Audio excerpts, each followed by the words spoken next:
যে জুতো জোড়া সবচেয়ে বেশি প্রিয় হয়, যার প্রতিটি স্পর্শে পথ চলা সহজ মনে হয়, সেই জুতো জোড়াই যেন সময়ের প্রথম আঘাতে ছেড়ে যায়, যেন বেশি দিন ভালোবাসার অধিকার তার নেই।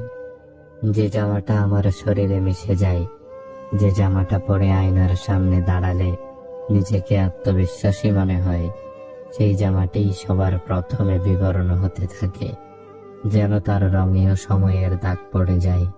যে ঘড়িটা আমার হাতে সবচেয়ে বেশি মানাতো, যার প্রতিটি টিকটিক শব্দ জীবনকে গতিময় করে রাখে, সেই ঘড়িটির শক্তিও যেন সবার প্রথমে নিঃশেষ হতে থাকে, অথবা তার বন্ধন ছিঁড়ে এমন ভাবে কষে পড়ে যেন সে কখনোই আমার ছিল না।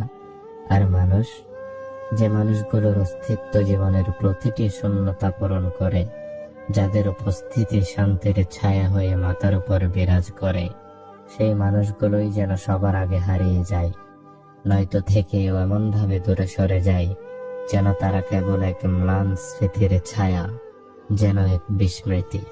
সবচেয়ে প্রিয় জিনিসগুলোই কেন সবচেয়ে কম সময়ের জন্য আমাদের হয়ে থাকে, সবচেয়ে যত্নে রাখা জিনিসটাই কেন আমাদের চোখের সামনে ধীরে ধীরে বিলীন হয়ে যায়।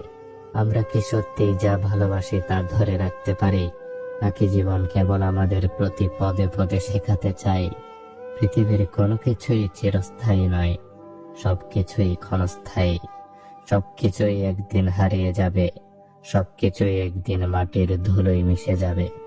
আমরা যতই আঁকড়ে ধরতে চাই, প্রিয় জিনিসগুলো এক এক করে আমাদের হাত থেকে ফসকে যেতে থাকে, শুধু রেখে যায় কিছু মুহূর্তের স্মৃতি, কিছু না বলা কথা, আর এক বুক শূন্যতা।